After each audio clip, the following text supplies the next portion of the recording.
ప్రియమైన దేవుని బిడ్డలారా, ద్వితీయ ఉపదేశ కాండము గ్రంథము 18వ అధ్యాయము నుండి నేను కొన్ని మాటలు మీ ముందు ఉంచుతున్నాను.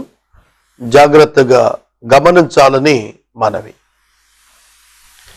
ఇశ్రాయేలు జనాంగములో యాకోబు యొక్క కుమారులు 12 మంది. ఈ 12 మంది దేవుని చేత ఏర్పాటు చేయబడిన వారు. వీరిని ఒక రాజ్యముగా ఏర్పరచుటకు దేవునికి ప్రణాళిక ఉన్నది. వీరి చేత ఏర్పరచబడిన ఒక రాజ్యము రిప్లికా ఆఫ్ థియోక్రసీ, దైవ పరిపాలనకు ఒక చక్కటి నమూనా. దేవుడు రాజుగా ఉండి ఒక జనాంగాన్ని నడిపిస్తే ఎలా ఉంటుంది అనేది లోకానికి తెలియచేయటానికి ఒక జాతిని దేవుడు ఒక కుటుంబము నుండి లేవనెత్తుకున్నాడు. వారి మధ్య తనను ఆరాధించు నిమిత్తము తన మందిరాన్ని, వారితో మాట్లాడు నిమిత్తము ప్రవక్తలను, వారి మధ్య ధర్మశాస్త్రమును దేవుడు వసగాడు. కనుక మందిరము, ధర్మశాస్త్రము, ప్రవక్తలు వారికి అనుగ్రహించుట వలన వారు సకల లోక మానవులకు భిన్నంగా ఎలా జీవించాలో తాను నేర్పింప పూనుకున్నాడు.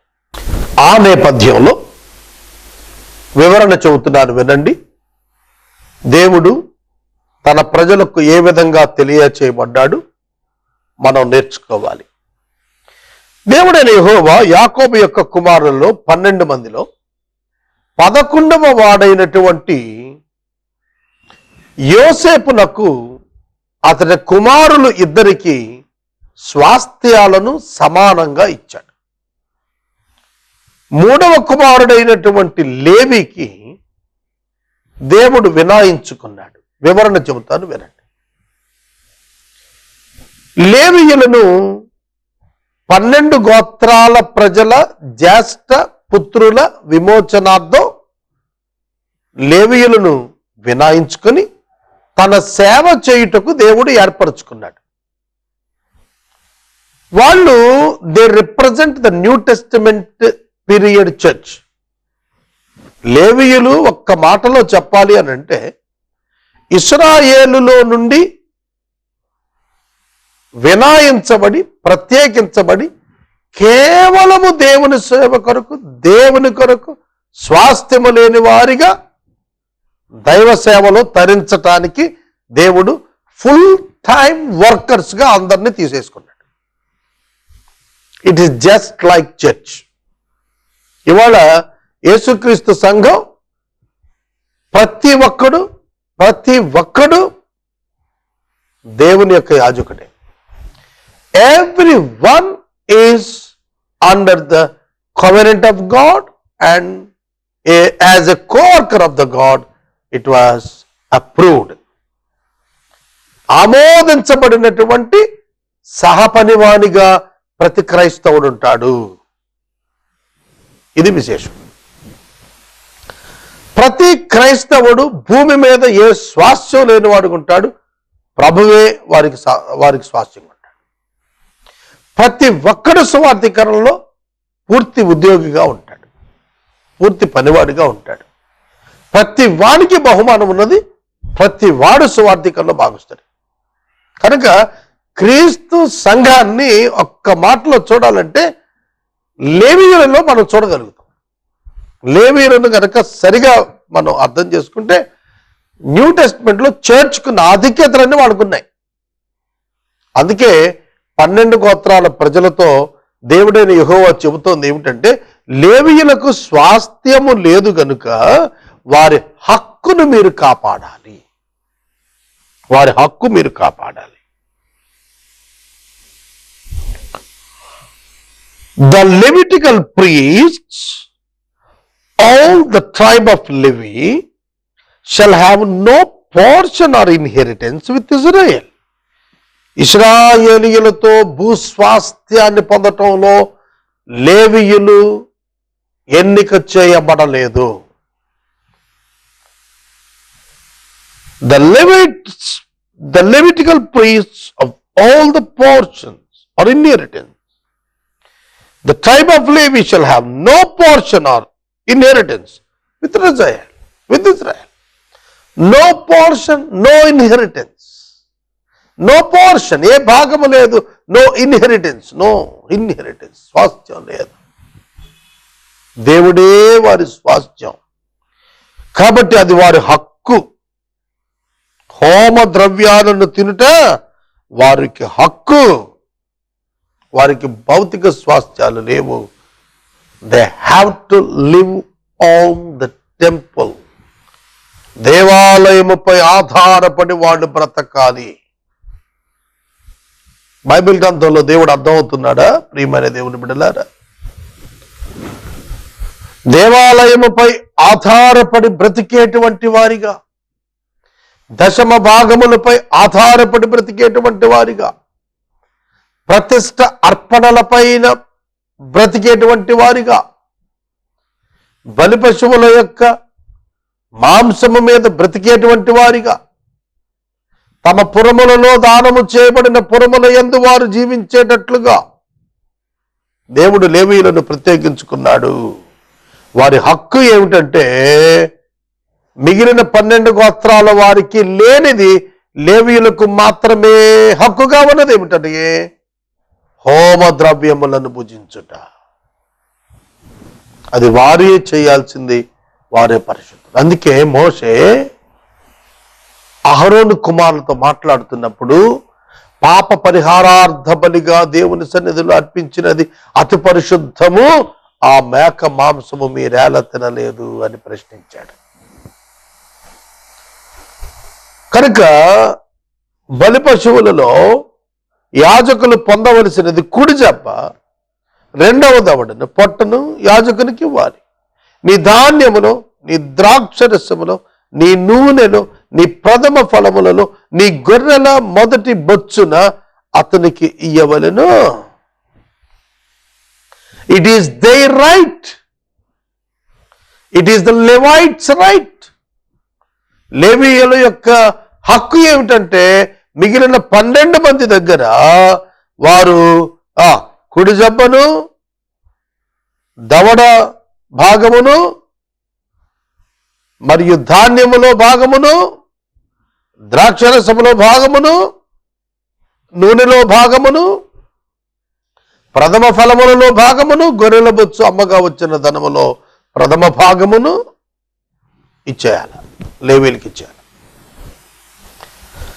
దేవునికి ఇచ్చినట్టుగా భావించి లేవీయులకి ఇచ్చేయాలి. They are the first place. America దేశంలో దైవ సేవకుల యొక్క బాగోగులు సంఘము ప్రత్యేకంగా చూస్తారట. చర్చ్కి వెళ్ళేటువంటి బిలీవర్స్ పాస్టర్ గారింటికి వెళ్ళి వాళ్ళ ఇంట్లో కొరతలు ఏమైనా ఉన్నాయేమో అడిగి తెలుసుకొని వాటిని తీరుస్తారు. ఫ్రిడ్జ్ లేదనుకోండి, ఫ్రిడ్జ్ కొనిస్తారు. వాషింగ్ మిషన్ లేదనుకోండి, వాషింగ్ మిషన్ కొనిస్తారు. అలాగే మంచాలు లేవనుకోండి, కొనిస్తారు. వెహికల్ లేదనుకోండి, కొనిస్తారు.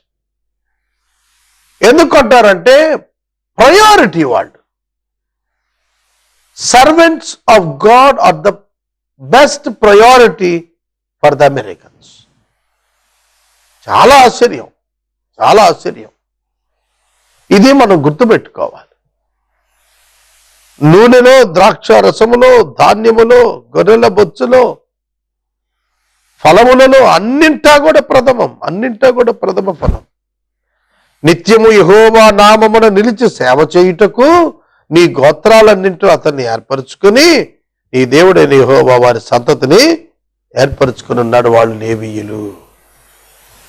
వాళ్ళు సేవ చేయుటకే ఉన్నారు కనుక వారికి ప్రథమ ఫలం ఇవ్వాలి. గుర్తెరగండి, క్రీస్తు సంఘము ఆధిక్యత ఎంత గొప్పగా ఉన్నదో, క్రీస్తు సంఘము యొక్క ఆధిక్యత ఎంత ఘనముగా ఉన్నదో మనము తెలుసుకోవాలి.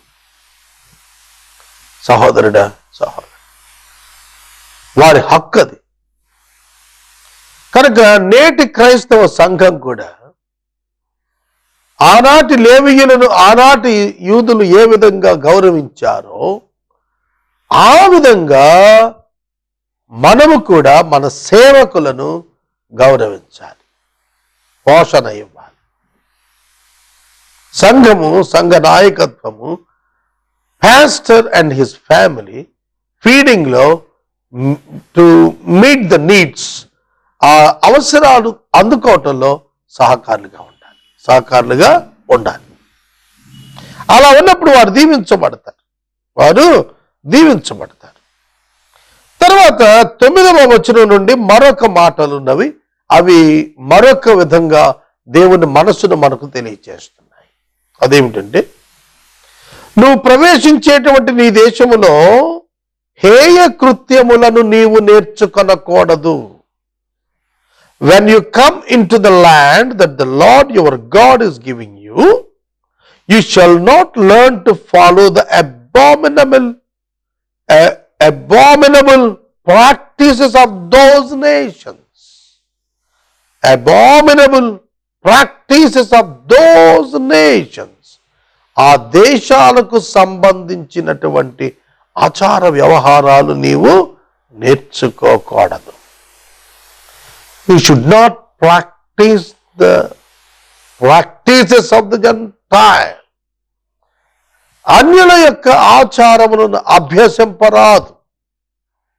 ప్రభు చెబుతున్నాడు, ఏమిటి వాళ్ళ యొక్క ఆచారాలు అభ్యసింపకూడనటువంటి ఆచారములు? కుమార్తెనైనా కుమారుణ్ణైనా అగ్నిగుండం దాటించకూడదు.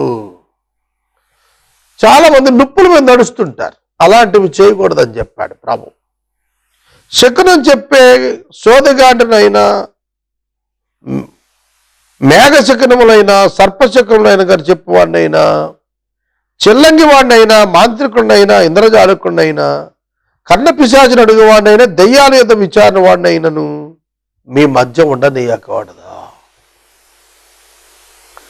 మీరు కనాను దేశానికి వెళ్ళిన తరువాత మీరు తీసుకోవలసిన జాగ్రత్త ఏంటంటే, మాంత్రికుడు, ఇంద్రజాలికుడు, కర్ణ పిశాచిని అడుగు దెయ్యము సోదిపట్టినవాడు, దెయ్యాల యొక్క విచారణ చేయవాడు, శకునాలు చూసేవాడు, సోదగాడను ఆశ్రయించువాడు, మేఘ శకునం, సర్పశకునం, మామూలు శకునం చూసేటువంటి వాళ్ళు ఎవరు కూడా దేవుని ఎదుట ఉండకూడదు, వారి మధ్యన ఉండకూడదు.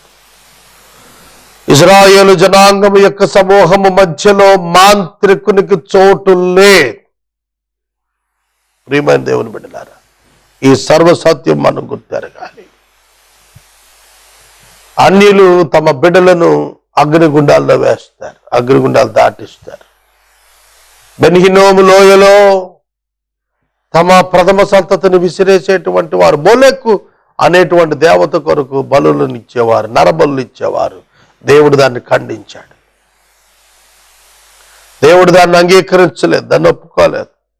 యెహోవా యొద్ద యథార్థపరుడవై ఉండాలి. నీవు నీ దేవుడైన యెహోవా యొద్ద యథార్థపరుడవై ఉండాలి. You must maintain the integrity. You shall be blameless before the Lord your God. నీ దేవుని ఎదుట యథార్థంగా ఉండాలి.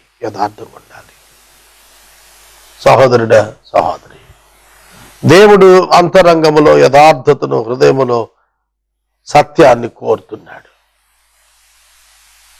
హోరేములో సమాజ మందిరమున నేను చావకముండునట్లు మళ్ళీ నా దేవుడిని యెహోవా స్వరం నాకు వినపడకుండును గాక అని నీవు ఒకప్పుడు చెప్పావు. యెహోవా నీ మధ్య నా వంటి మరొక ప్రవక్తను మీ సహోదరులను పుట్టిస్తాడు, నీవు ఆయన మాట వినాలి. దేవుని మాట మనము వినాలి అనేది ఒక ప్రధాన ఆజ్ఞ. That is the mind of God. నీ దేవుడిని యెహోవా నీకు నీ మధ్యన నా వంటి ప్రవక్తను నీ సహోదరులను నీ కొరకు పుట్టిస్తాడు కనుక నువ్వు ఆయన మాట వినాలి. అపోస్తల కాలం గ్రంథం 2వ అధ్యాయంలో పెంతెకొస్తు పండుగ దినాన పేతురు భక్తుడు మాట్లాడుతున్నప్పుడు మోషే మీతో చెప్పినటువంటి ప్రవక్త ఈయనే, యేసే అని రుజువుపరిచాడు, తెలియచేశాడు. మరియు యెహోవా నాతో ఇలా అన్నాడు, వారు చెప్పిన మాట మంచిది. తన సహోదరుండి నీ వంటి ప్రవక్తను వారి కొరకు పుట్టించెదను. అతని నోట నా మాటలు ఉంచుతాను. అతని ఆజ్ఞాపించినది నేను యావత్తును అతడు వారితో చెప్పును. అతడు నా నామమును చెప్పు ప్రతి మాట వినని వారిని దాని గురించి విచారణ చేసేదను. నా నామమును చెప్పు నా మాటను వినని వారిని గురించి నేను విచారణ చేస్తాను. చూడండి, ఇటువంటి మాట మాట్లాడుతున్నాడు. విచారణ చేస్తాడు. God will enquire. దేవుడు ఎంక్వైరీ చేస్తాడట. ఎవరి మీద? ఎవరైతే తన సేవకుని యొక్క మాట వింటో లేదో వాళ్ళ మీద. గ్రహిస్తున్నారా? ఎవరైతే దేవుని వాక్యానికి విరుద్ధంగా వెళుతున్నారో, హెచ్చరిక పొంది కూడా విరుద్ధంగా వెళుతున్నారో వారి మీద ఎంక్వైరీ, నేనే విచారణ చేస్తాను అంటున్నాడు దేవుడు. వారి సహోదరులను నీ వంటి ప్రవక్తను వారి కొరకు పుట్టించదును. అతని నోట నా మాటలు ఉంచుతాను. యావత్తు అతడు నేను ఆజ్ఞాపించిందే వారితో చెబుతాడు. అతడు నా నామమును చెప్పు నా మాటలు వినని వారిని దాని గురించి విచారణ చేస్తాను. ఏ ప్రవక్త అహంకారం పూని నేను చెప్పమని తనకు ఆజ్ఞాపించని మాటలు నా నామమును చెప్పును, ఇతర దేవతల నామాన్ని చెప్పును, ఆ ప్రవక్త కూడా చావాలి. ఒక వ్యక్తికి దేవుడు ప్రవక్త అయ్యేటువంటి అవకాశం ఇచ్చినప్పుడు అతడు యథార్థంగా ఉండాలి. దేవుని మాటను దేవుని మాటగా చెప్పగలిగేవాడై ఉండాలి. ధైర్యవంతుడై ఉండాలి. అతడు నా నామమును చెప్పు నా మాటలను వినని వారిని దాని గురించి విచారణ చేస్తాను. అతడు చెప్పినప్పుడు వినకపోతే వారిని నేను విచారణ చేస్తాను అంటున్నాడు దేవుడు. డైరెక్ట్గా విచారణ చేస్తానంటున్నాడు. అంటే జడ్జిమెంట్ ఇచ్చేస్తాడన్నమాట. ఏదొక మాట యెహోవా చెప్పినది కాదని మేమెట్లు తెలుసుకొనగలమని మీరు అనుకున్న ఎడల, ప్రవక్త యెహోవా నామమును చెప్పినప్పుడు ఆ మాట జరగకపోయిన ఎడల, ఎన్నడూ నెరవేరకపోయిన ఎడల అది యెహోవా చెప్పిన మాట కాదు. ఆ ప్రవక్త అహంకారం చేతనే దాన్ని చెప్పాడని గనుక దానికి భయపడవద్దు అని చెప్పాడు. చూస్తున్నారా? అహంకారం చేత ఆ ప్రవక్త చెప్పాడు, నేను కాదు చెప్పింది అతనికి అంటున్నాడు ప్రభు. ఒక ప్రవక్త చెప్పినటువంటి మాట ప్రజల యొక్క జీవితాల్లో నెరవేర్చబడకపోతే అది సొంతగా చెప్పిన మాట తప్ప దేవుని పేరిట చెప్పినది కాదు. యెహోవా చెప్పింది కాదని మేమెట్లు తెలుసుకుంటాం అని అడుగుతున్నారు అక్కడ. యెహోవా చెప్పిన మాట కాదు, ఆ ప్రవక్త దురహంకారం చేత చెప్పాడు, దానికి భయపడక్కర్లేదన్నాడు. So you need to check the word of God with the word you are hearing. నువ్వు వింటున్న వాక్యం, నువ్వు చదువుతున్న వాక్యాన్ని ఒక్కసారి బైబిల్ పరిజ్ఞానంలో దేవుని గుణలక్షణాలతో పరీక్షించుకున్నప్పుడు మాత్రమే వాస్తవమైన సత్యం అంటే ఏంటో వెలుపటికి వస్తుంది. అప్పుడే నీవు గ్రహించగలుగుతావు దేవుడు ఎవరో. అలా కాకోకుండా నీ ఇష్టం వచ్చినట్లుగా నీవు గనక ఇంటర్ప్రిటేషన్కి వెళ్తే నువ్వు పడిపోతావు. అందుకని చెప్తాడు, అహంకారం చేత ప్రవక్త చెప్పాడు, దాన్ని దేవుడు చెప్పించింది కాదన్నాడు. దేవుని వాక్యం ఎవరు చెప్పినా అందులో దీనత్వం కనపడాలి, అహంకారం కనపడకూడదు. నేను రుజువు చేయగలననేటువంటి అహంకారం ఉండకూడదు. How can you prove God? నువ్వు దేవుణ్ణి ఎలా రుజువు చేస్తావు? దేవుడు తనను తాను రుజువు చేసుకుంటాడు, మనం రుజువు చేయలేం. ఇది వాస్తవం. కనుక 18వ అధ్యాయంలో మనం చూస్తే ప్రవక్త యొక్క అహంకారం పూని ఆజ్ఞాపించిన మాటలు యెహోవా నామాన్ని చెబుతాడో ఆ ప్రవక్త చావాలని చెబుతున్నాడు. ఏదో ఒక మాట చెప్పినది కాదని మేము ఎట్లా తెలుసుకోగలము మీరు అనుకునేడలా, ప్రవక్త యెహోవా నామమును చెప్పినప్పుడు ఆ మాట జరగకపోతే అది అహంకారంతో చెప్పింది. దేవుడు ఇచ్చిన మాట నెరవేరుతుంది, సున్నా అయినా పొల్లు అయినా తప్పిపోదు. అటువంటి ఆ మాటకు కౌంటర్గా లేదంటే ప్రత్యామ్నాయంగా ఇంకో మాట తయారు చేసి చెప్పడం ఎవడి వల్ల కాదు. సోదరుడా, సోదరి, దేవుని యొక్క మందిరములో ప్రకటించబడుతున్నటువంటి దేవుని యొక్క వాక్యం ముందు చూశారు. ఈ దేవుని యొక్క వాక్యమే మనుషులను విమోచించేదై ఉన్నది, దేవుని వీరికి పరిచయం చేసేదై ఉన్నది. దేవుడు మోషే ద్వారా మాట్లాడుతున్నప్పుడే యేసుక్రీస్తు ప్రభువు వస్తారు, ఆయన మాట మీరు వినాలి అని ఇశ్రాయేలీయులకు ముందస్తుగానే తెలియచేశారు. ద్వితీయోపదేశకాండము 18వ అధ్యాయం 18వ వచనంలో వారి సహోదరులలో నుండి నీ వంటి ప్రవక్తను వారి కొరకు పుట్టించదను, అతని నోట నా మాటలను ఉంచుదును, అతడు నేను ఆజ్ఞాపించినది యావత్తు వారితో చెబుతాడు, అతడు నా నామమును గురించి చెప్పినప్పుడు నా మాటలు వినని దాని గురించి విచారణ చేస్తాను. గ్రహించారా? దేవుని వాక్యం ఏం చెబుతుంది? ఇశ్రాయేలీయులలో నుండి ఒక మహాప్రవక్త రాబోతున్నాడు. సర్వోన్నతుడైన దేవుని యొక్క మహాప్రవక్తవని నీవు పిలువబడతావు అని చెప్పి, ఓ శిశువా అని చెప్పి దీవెన ఇచ్చాడు కదా ఆ యొక్క సిమెయోను కూడాను. కనుక అపోస్తల కార్యముల గ్రంథము 2వ అధ్యాయాన్ని కనుక మనం చూస్తున్నప్పుడు పేతురు భక్తుడు పరిశుద్ధాత్మ చేత నింపబడినటువంటి వాడై ఆ దేశములో ఆ ప్రాంతంలో ప్రవచిస్తున్నాడు. ఆ ప్రవచిస్తున్నప్పుడు ఆయన చెప్పినటువంటి మాటలు ఇవి. 2వ అధ్యాయము చివరి భాగమునకు వచ్చేటప్పటికి 3వ అధ్యాయం 22వ వచనం, ప్రభువైన అయిన దేవుడు నా వంటి ఒక ప్రవక్తను మీ సహోదరులలో నుండి మీ కొరకు పుట్టించును, ఆయన మీతో ఏమి చెప్పినను అన్ని విషయములలో మీరు ఆయన మాట వినవలను. 3:22 అపోస్తలుల గారు 3:22 ఆ ప్రవక్త మాట వినని వాడు ప్రజల్లో ఉండకుండా సర్వనాశనమగును. మరియు సమూయేలు మొదలుకొని అందరూ ఆ ప్రవక్తలు గురించి ప్రకటన చేశారు, ఆ దినాన్ని గురించి ప్రకటించారు. ఆ ప్రవక్తలకు దేవుడు అబ్రహాముతో నీ సంతానమందు భూలోక వంశాలు ఆశీర్వదించబడుతున్నాయని చెప్పి పితరులతో చేసిన నిబంధనకు మీరు వారసులై ఉన్నారని చెప్తున్నాడు. దేవుని సేవకుడిగా పుట్టినటువంటి యేసునందు సమస్త దుష్టత్వము నుండి ప్రజలను మరణించుట ద్వారా ఆశీర్వదించుటకు దేవుడు మొదట ఆయనను మీ యొద్దకు పంపెను.